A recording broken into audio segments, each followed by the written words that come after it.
हाय दोस्तों, मैं Abhishek Singh unique coaching classes में आप सभी का स्वागत करता हूं।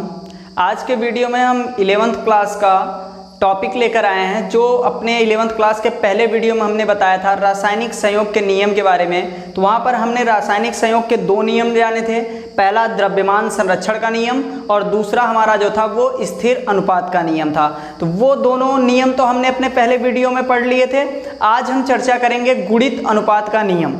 तो जो गुणित अनुपात का नियम है, इस पे आज हम चर्चा करेंगे कि गुणित अनुपात का नियम क्या है, इसके तहत कंपाउंड जो हमारे कंपाउंड्स होते हैं उनमें क्या इफेक्ट्स हमें देखने को मिलते हैं या कंपाउंड किस तरीके से ट्रीट करते हैं, इसके बारे में हम जानेंगे इस नियम के तहत। ठीक है, तो ये जो नियम है सर्वप्रथम हम इसका थोड़ा सा बेसिक जान लेते हैं कि इस नियम को दिया किसने, क्योंकि ज़्यादातर आपके कंपटीशन के एग्जाम में ये जरूर पूछता है कि ये नियम कौन से वैज्ञानिक ने प्रतिपादित किया और कौन से सन में दिया। तो इसलिए हम आपको पहले स्टार्टिंग में बता देते हैं कि जो गुणित अनुपात का नियम है, इसे वैज्ञानिक डाल्टन ने दिया था। इसे वैज्ञानिक डाल्टन ने दिया था और यह नियम सन 1803 में आया था। जो डाल्टन थे वो 1803 में इस नियम को प्रतिपादित किए थे और इस नियम के तहत उन्होंने बताया कि यदि कोई दो तत्व हम लेते हैं और उन दोनों तत्वों को हम एक दूसरे के साथ ट्रीट कराते हैं, अर्थात अगर एक दूसरे से अभिक्रिया कराते हैं, दो तत्व लेकर उनसे अभिक्रिया कराते हैं, यदि उनकी अभिक्रिया के उपरांत हमें एक से अधिक यौगिक प्राप्त होते हैं, तो उसमें हम क्या देखते हैं कि जो यौगिक हमें मिलता है उसमें एक तत्व का द्रव्यमान निश्चित रहता है, परंतु दूसरे तत्व का भिन्न भिन्न द्रव्यमान एक सरल अनुपात में संयोग करता है। अर्थात इनके कहने का मतलब ये था कि यदि किन्हीं दो तत्वों का आपस में क्रिया कराया जाए और उनसे एक से अधिक यौगिकों का निर्माण होता है, तो उनमें किसी एक तत्व का द्रव्यमान निश्चित तथा दूसरे तत्व का भिन्न भिन्न द्रव्यमान एक सरल अनुपात में संयोग करेगा, जिसे आप लिख सकते हो कि इस नियम के बारे में कि इस नियम का प्रतिपादन वैज्ञानिक डाल्टन ने 1803 में किया था। और इस नियम के अनुसार जब दो तत्व आपस में मिलकर एक से अधिक यौगिक बनाते हैं, तो एक तत्व के निश्चित द्रव्यमान से क्या करते हैं, दूसरे तत्व के भिन्न भिन्न द्रव्यमान सरल अनुपात में संयोग करते हैं। अर्थात एक तत्व का वेट तो फिक्स रहेगा, डिफिनेट रहेगा, बट जो सेकेंड एलिमेंट सामान लेंगे उसका जो मतलब हमारा द्रव्यमान होगा, मॉस जो होगा, वो क्या होगा भैया, डिफरेंस रहेगा। और जो डिफरेंशिएशन उनके बीच बनता है वो एक क्या होता है, सरल अनुपात में होता है। ठीक है, एक सिंपल प्रोपोर्शन में पाया जाता है। तो जिसके बारे में हम एग्जांपल देखते हैं, जैसे सपोज दैट एग्जांपल के तौर पे हम ले लेते हैं, एग्जांपल के तौर पे हम कोई दो एलिमेंट ले लें आप लोग, जैसे कि हम एक कार्बन ले लिए और दूसरा ले लिए ऑक्सीजन। ये हमारा क्या है, कार्बन, और दूसरा हमारा क्या हो गया, ऑक्सीजन। अब हम ये जानते हैं कि कार्बन और ऑक्सीजन से कौन से ऐसे कंपाउंड हैं जो बनते हैं। कार्बन ऑक्सीजन से हम कई कंपाउंड्स देखने को मिलता है, जैसे CO, कार्बन मोनोऑक्साइड। ये क्या हो गया हमारा, कार्बन मोनोऑक्साइड।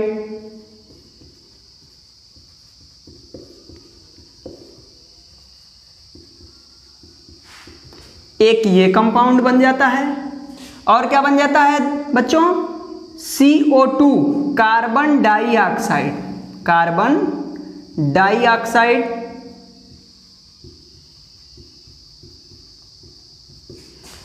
एक हमारा होता है CO3, carbon trioxide. Carbon trioxide. इसे अगर इस पे दो चार्ज आ जाता है, दो निगेटिव चार्ज आ जाए, तो उसे हम कार्बोनेट आयन भी बोलते हैं, CO3 को। ठीक है, इतने बात ध्यान देना, यहाँ पर कोई चार्ज नहीं है इसलिए कार्बन ट्राइऑक्साइड है। अगर इस पे दो निगेटिव चार्ज आ जाए तो इसे हम कार्बोनेट आयन बोलते हैं। तो हम यहाँ पर आयनों की बात नहीं कर रहे हैं, हम सिर्फ इतना देखेंगे कि क्या एक दो तत्वों को मिलाकर यदि एक से अधिक यौगिक बनते हैं तो क्या किसी एक तत्व का द्रव्यमान निश्चित रहता है और दूसरे के भिन्न भिन्न द्रव्यमान क्या करते हैं, कॉम्बिनेशन कर रहे हैं। यही हमें बस चेक करना है। अगर ऐसा हो रहा है तो हमारे गुणित अनुपात का नियम सत्य है। तो ये हमें चेक करना है। देखो हम देखते हैं कार्बन का अणुभार कितना होता है, हमें पता है 12, ऑक्सीजन का 16। अब इनका हम अगर अनुपात निकाले कार्बन मोनोऑक्साइड में तो ये क्या है 12:16, ठीक है। दूसरे में कार्बन डाइऑक्साइड में कार्बन का 12, एक ही कार्बन का परमाणु है, ऑक्सीजन के 2 परमाणु हैं, तो इसलिए 16 दूना 32 हो जाएगा, क्योंकि एक परमाणु का जो वेट होता है वो 16 होता है। कार्बन ट्राइऑक्साइड में 12:48, 48। अब ध्यान देना थोड़ा, हमने इस नियम में क्या बताया गया था, जब दो तत्व क्या करते हैं, एक दूसरे से संयोग करते हैं और एक से अधिक क्या करते हैं, यौगिक बनाते हैं, तो उसमें एक तत्व के निश्चित द्रव्यमान से दूसरे तत्व के भिन्न भिन्न द्रव्यमान एक सरल अनुपात में क्या करते हैं, संयोग करते हैं। इस बात को हमें चेक करके सत्यापित करना है। तो हम देखते हैं, देखिए कार्बन का यहां पर वेट कितना है 12, यहां पर भी कार्बन का 12, यहां पर भी कार्बन का 12, अर्थात कह सकते हैं कार्बन का जो द्रव्यमान है वो प्रत्येक कंपाउंडों में फिक्स है, डेफिनेट है, ठीक है। और ऑक्सीजन का देखते हैं, यहां पर 16, यहां पर 32 और यहां पर 48, डिफरेंट मिल रहा है कि नहीं। कार्बन मोनोऑक्साइड में ऑक्सीजन 16, कार्बन डाइऑक्साइड में ऑक्सीजन 32, कार्बन ट्राइऑक्साइड में ऑक्सीजन 48 हो गया, तो अर्थात चेंज हुआ। अब इनमें एक सरल अनुपात भी है, देख सकते हैं 16:32:48 अगर करते हैं तो 1:2:3 एक सरल अनुपात मिल रहा है कि नहीं इनके द्रव्यमान में। तो ये हमारा जो कंपाउंड बन रहा है कार्बन और ऑक्सीजन से मिलकर, ये इस बात को सत्यापित कर रहा है कि गुणित अनुपात का नियम जो बात कह रहा है वह बनने वाले कंपाउंडों के लिए सही साबित हो रहा है। तो अर्थात डाल्टन ने जो बताया कि जब दो तत्व क्या करते हैं, आपस में संयोग करते हैं और उनसे एक से अधिक क्या होता है, यौगिकों का निर्माण होता है, तो उससे बनने वाले यौगिकों में किसी एक तत्व का द्रव्यमान निश्चित होगा और दूसरे का द्रव्यमान जो होगा वह क्या होगा बच्चों, भिन्न भिन्न होगा। और वह भी जो द्रव्यमान भिन्न होगा वह क्या होगा, एक सरल अनुपात में होगा। और इसी नियम को डाल्टन ने गुणित अनुपात का नियम बताया। क्योंकि देखिए गुणित अनुपात का नियम क्या है, ऑक्सीजन यहां पर 1, यहां पर 2 परमाणु, यहां पे 3, अर्थात प्रत्येक कंपाउंडों में एक गुणित अनुपात मिल रहा है 16, 16 दूना 32, 16 × 48, गुणा हो रहा है कि नहीं, यहां पे 2 का गुणा हुआ, इसके लिए 3 का गुणा हुआ, इसी को हम क्या कहते हैं, गुणित अनुपात का नियम कहते हैं। तो अब हम आगे चलते हैं, गुणित अनुपात का नियम क्लियर हो गया। ऐसे हम कई में देख सकते हैं, जैसे नाइट्रोजन। दूसरा एग्जाम्पल हम देखते हैं, जैसे हम दो तत्व लेते हैं, एक लेते हैं नाइट्रोजन और दूसरा लेते हैं ऑक्सीजन। एक नाइट्रोजन और दूसरा क्या लेते हैं, ऑक्सीजन। तो देखो नाइट्रोजन और ऑक्सीजन से मिलकर 5 यौगिक बनते हैं, nitrous oxide, nitric oxide, nitrogen trioxide, tetra oxide और पेंटा ऑक्साइड, ये 5 बनते हैं। अब इन पांचों में हम देखें, देखो यहाँ पर देखो नाइट्रोजन, नाइट्रोजन के कितने परमाणु हैं, 2 परमाणु हैं। पहला हमें पता है कि नाइट्रोजन का जो वेट होता है वो क्या होता है, 14 होता है। क्या होता है, जो इसका द्रव्यमान होता है, अणुभार होता है, वह कितना होता है, 14। यहाँ पर नाइट्रोजन कितने परमाणु, 2, तो इसके अणुभार क्या हो जाएंगे 28। और ऑक्सीजन का कितना होता है 16, तो 28:16। दूसरे में देखो नाइट्रोजन कितने हैं 2 और ऑक्सीजन भी कितने हैं 2 हैं, तो इसका क्या हो जाएगा 28:32। अब तीसरे यौगिक में देखें नाइट्रोजन कितना 2 ही है परमाणु, तो इसका 28 और ऑक्सीजन 3 परमाणु, तो 16 त्रिक 48।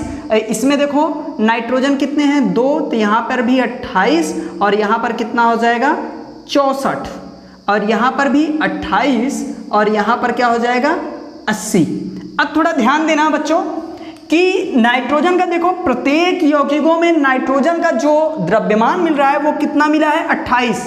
कितना मिल रहा है 28 ही मिल रहा है प्रत्येक कंपाउंड में, परंतु ऑक्सीजन का जो द्रव्यमान है वह क्या है, भिन्न भिन्न है। इसमें देखो 16, यहाँ पर 32, यहाँ पर 48, यहाँ पर 64, यहाँ पर 80, एक सरल अनुपात में है। 16 दूना 32, 3 48, चौका 64, पंचे 80, अर्थात इसका अनुपात क्या मिल रहा है 1:2:3:4:5, एक सरल अनुपात मिला। जो हमारे डाल्टन जी ने बताया था उस नियम को पूरी तरीके से यह हमारा क्या कर रहा है, एग्जाम्पल फॉलो कर रहा है। इससे सिद्ध होता है कि गुणित अनुपात का नियम जो कहता है वह सत्य है। अब हम आगे देखेंगे व्युत्क्रमानुपात का। ये देखते हैं तुल्य अनुपात का नियम, या इसे हम व्युत्क्रमानुपात का भी नियम कहते हैं। तो इस नियम का प्रतिपादन वैज्ञानिक रिक्टर ने 1792 में किया था। तो इस नियम को जो वैज्ञानिक थे रिक्टर ने 1792 में दिया था, और इस नियम में इन्होंने ये बताया कि जब कोई दो तत्व क्या करें, किसी तीसरे तत्व के एक निश्चित द्रव्यमान से संयोग करते हैं। कोई दो तत्व हम ले लें, ये दो तत्व हो गए, और ये दोनों क्या करें, किसी तीसरे के वेट से क्या करें, फिक्स वेट से, मतलब इसके किसी फिक्स वेट से दोनों ही क्या करेंगे, अपने भिन्न मतलब अलग अलग क्रिया करते हैं। जब कोई दो तत्व भिन्न भिन्न दो तत्व किसी तीसरे तत्व के एक निश्चित द्रव्यमान से अलग अलग क्रिया करते हैं, तो उनके द्रव्यमानों का अनुपात, जो दोनों तत्व होंगे उनके द्रव्यमानों का अनुपात या तो समान होगा या तो क्या होगा, उसका पूर्ण गुणज होगा, जिसमें कि वे क्या करते हैं, संयोग करते हैं। या फिर अर्थात इस टॉपिक को हम इस तरीके से समझ सकते हैं कि कोई दो भिन्न भिन्न तत्व जब किसी तीसरे तत्व से क्या करते हैं, तीसरे तत्व के एक निश्चित द्रव्यमान से संयोग करते हैं, तो उनसे बनने वाले यौगिकों का जो अनुपात होता है वो दोनों तत्व यदि आपस में संयोग करेंगे तो उनसे बनने वाले यौगिकों का भी अनुपात वही होगा। इस तथ्य को हम थोड़ा एग्जाम्पल के द्वारा समझते हैं, क्योंकि ये टॉपिक जो है थोड़ा सा जटिल है, आपको एग्जाम्पल के द्वारा बिल्कुल सरल लगेगा। जैसे हम देखते हैं, कोई हम तीन तत्व ले लेते हैं, सपोज दैट हम बना लेते हैं एक त्रिभुज सा, तीन तत्व लेते हैं, मान लेते हैं एक तत्व हमने लिया C और दूसरा तत्व हमने ले लिया, यहाँ पर लेते हैं हाइड्रोजन और ऑक्सीजन। मतलब ये हम तीन तत्व ले रहे हैं, कार्बन, हाइड्रोजन और ऑक्सीजन, तीन तत्व हम लिया।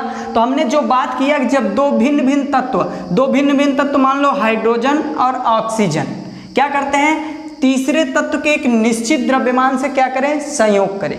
तीसरे तत्व के एक निश्चित द्रव्यमान से क्या करें, संयोग करें। तो सपोज दैट कार्बन और हाइड्रोजन मिलकर अगर मेथेन गैस बनाते हो CH4, ठीक है, और कार्बन और ऑक्सीजन मिलकर क्या बनाते हो, कार्बन डाइऑक्साइड, ठीक है। यही बात बोल रहा था कि जब दो भिन्न भिन्न तत्व हाइड्रोजन और ऑक्सीजन, दो भिन्न भिन्न तत्व तीसरे तत्व कार्बन के एक निश्चित द्रव्यमान से अलग अलग क्रिया की है, ये अलग क्रिया किया मेथेन बनाया, इसने अलग क्रिया किया कार्बन डाइऑक्साइड बनाया, तो उनके द्रव्यमानों में अनुपात या तो समान होता है या तो उसका कोई पूर्ण गुणज। जैसे इनके द्रव्यमानों का अनुपात या तो जो यहाँ पर अनुपात मिलेगा उसके समान होगा या तो पूर्ण गुणज। तो यहाँ पर अनुपात देखते हैं, इसका अनुपात क्या होगा, 12, कार्बन का 12:4।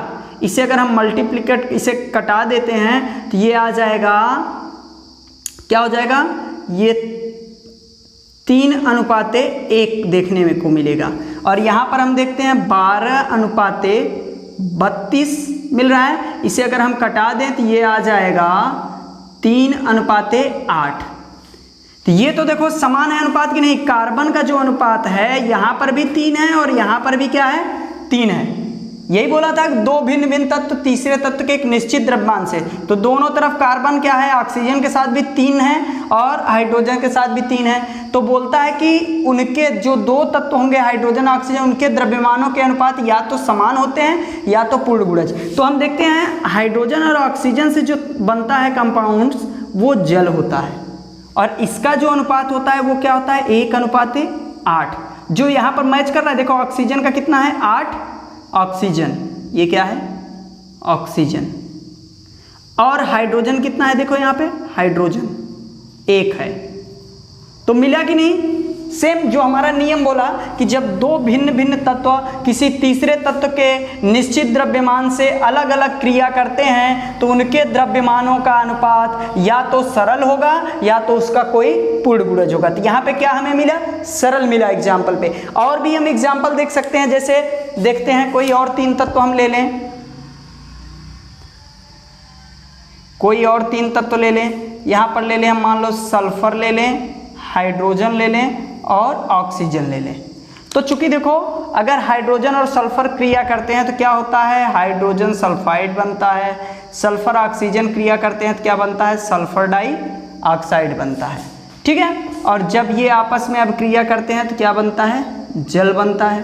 तो यहाँ पर देखो इनका अनुपात अगर निकाला जाए तो 2:32, और यहाँ पर इनका अनुपात निकाला जाए तो क्या होता है, 32:32 होता है। ठीक है, अब इसका अगर हम निकालते हैं तो ये क्या हो जाएगा भाई, ये दोनों बराबर में है तो क्या है 32:32, तो 2 क्या है 16। अगर इसे हम निकालते हैं तो इनका क्या आ रहा है, 2:32 के रूप में मिल रहे हैं। तो 2:32 का मतलब क्या हो जाता है कि यहाँ पर 2 का गुणा अगर हम कर दें तो ये क्या हो जाएगा 2:32 के रूप में, क्योंकि ये जब मिलता है 2 किस में रहता है, 16 के रूप में रहता है। ठीक है, तो इसे हम क्रॉस करते हैं तो 1:8, तो ये पूर्ण गुणज के रूप में मिल रहा है। पूर्ण गुणज क्या है, यहाँ पर 2 का गुणा हो गया, जो एक पूर्णांक का गुणा हुआ है, 2:32, जो इस नियम को बता रहा है कि पूर्ण गुणज हो रहा है। ठीक है, तो ये नियम हमारा जो है तुल्य अनुपात का नियम यही बताता है कि जब दो भिन्न भिन्न तत्व किसी तीसरे तत्व के एक निश्चित द्रव्यमान से अलग अलग क्रिया करते हैं तो उनके द्रव्यमानों में अनुपात या तो समान होता है या तो उसका कोई पूर्ण गुणज होता है जिसमें कि वे संयोजन करते हैं। तो आज के वीडियो में इतना ही, धन्यवाद। आगे के वीडियो में हमारा नेक्स्ट टॉपिक आपको मिलेगा।